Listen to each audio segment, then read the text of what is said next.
아침 말씀.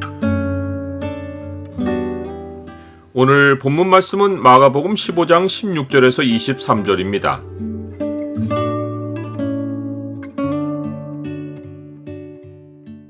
육체로 고난받으신 주가 우리 죄를 그치게 하셨다. 오늘 본문을 죄의 창으로 보면 세상이 주를 대하는 태도가 어떠한지가 보입니다. 죄의 창을 보여주는 구절은 15장 20절입니다. 희롱을 다한 후 자색 옷을 벗기고 도로 그의 옷을 입히고 십자가에 못 박으려고 끌고 나가니라. 빌라도는 예수님을 채찍질하고 십자가에 못 박히게 넘겨주었는데 당시 로마의 채찍질은 단순히 가죽끈으로 맞는 형벌이 아니었습니다. 가죽끈에는 뼈 조각이 박혀 있어 그곳으로 맞으면 살갗이 뚝뚝 떨어져 나갔습니다. 어떤 경우는 채찍질로 죽기도 했습니다. 로마 군인의 잔인성이 이러했는데 그러한 중에도 어떤 로마 백부장은 자기 하인을 고쳐달라고 믿음을 보였고 또 예수님의 사형을 집행했던 로마 백부장은 예수님의 죽으심을 지켜보고 심히 두려워하며 이는 진실로 하나님의 아들이었도다 라고 고백했습니다. 하나님의 은혜가 아니면 이런 일들은 일어날 수 없습니다. 하나님을 고백하는 것이 하나님의 은혜인 것을 알면 반대로 인간의 잔인성도 본질적으로 죄에서 비롯되는 것입니다.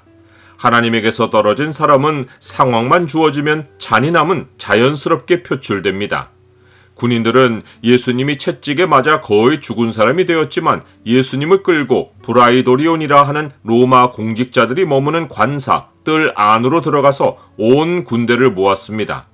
채찍질로 피 흘리며 처참하게 되신 예수님을 구경하려고 수백 명의 로마 군인들이 신나게 몰려왔습니다. 이들은 예수님의 죄목이 유대인의 왕인 것을 알고 왕을 상징하는 자색 옷을 예수님께 입히고 가시관을 엮어 머리에 씌워 머리에 박히게 했습니다.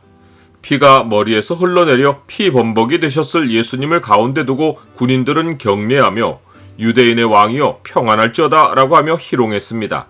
그들은 갈대로 예수님의 머리를 치며 놀렸고 침을 뱉고 조롱했으며 꿇어 절하며 웃어댔습니다.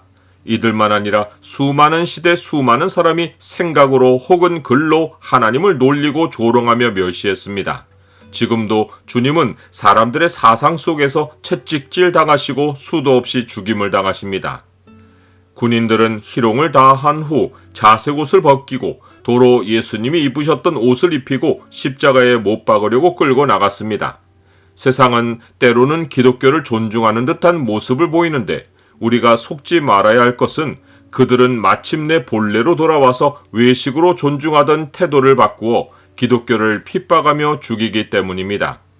군인들은 예수님의 어깨에 십자가를 지웠는데 그들이 얼마나 잔혹하게 채찍질했던지 예수님은 십자가를 짊어지고 가실 힘을 다 잃으셨고 발을 가누지 못하셨습니다. 로마 군인들은 아무나 붙잡고 노역시킬 수 있는 권한이 있었는데 마침 시골로부터 와서 지나가는 구레네 사람 시몬을 붙들어 예수님의 십자가를 그의 어깨에 지우고 억지로 같이 가게 했습니다. 그러고는 예수님을 끌고 가며 해골 모양의 지형을 가진 골고다라 하는 곳에 이르렀습니다. 마가는 구레네 사람 시몬의 아들 이름이 알렉산더와 루파라고 밝혔습니다. 로마서에서 사도 바울은 로마 교회에 있는 루포에게 문안하라고 하며 그를 주 안에서 택하심을 입은 누포라고 불렀습니다. 벌어지는 일과 상황 속에 있는 사람들은 하나님의 작정하심 안에 있습니다. 예수님의 십자가를 대신 지는 일은 하나님이 시몬이 그렇게 하도록 그를 택하셨기 때문입니다. 하나님은 이 일을 통해 시몬의 자녀가 주를 만나는 길을 여셨습니다. 하나님이 택하신 백성에게는 우연으로 일어나는 일이 없고 모든 일이 하나님의 계획대로 의미 있게 일어납니다.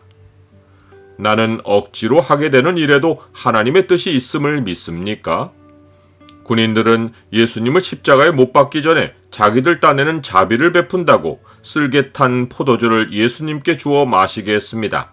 그들은 십자가의 고통이 채찍질에 비할 바가 아니라는 것을 여러 죄수의 모습을 통해 숱하게 보아왔기에 마치 효과가 있는 쓸개를 예수님으로 마시게 해서 정신이 혼미하게 만들어 십자가에서 느끼는 고통을 조금은 덜도록 해주려 한 것입니다. 갈증이 심하셨던 예수님은 물인 줄 아시고 마시려 하셨다가 맛을 보시고는 마시기를 거절하셨습니다. 이는 십자가의 고통을 덜려 하시기보다 정신이 온전하여 하나님의 뜻에 순종하시기를 원했기 때문입니다. 예수님은 자신이 받는 육체의 고난으로 죄가 우리에게서 그치고 우리에게 하나님의 뜻을 따라 사는 길이 열린다는 것을 아셨기에 한순간도 고통을 피하지 않으셨고 있는 그대로 다 받으셨습니다. 육체의 고난을 받은 자, 곧 예수 그리스도로 인하여 우리는 육체의 남은 때를 죄와 상관없이 살고 또 영원한 영광으로 향할 수 있습니다.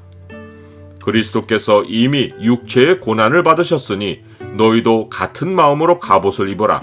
이는 육체의 고난을 받은 자는 죄를 그쳤음이니 그 후로는 다시 사람의 정욕을 따르지 않고 하나님의 뜻을 따라 육체의 남은 때를 살게 하려 함이라.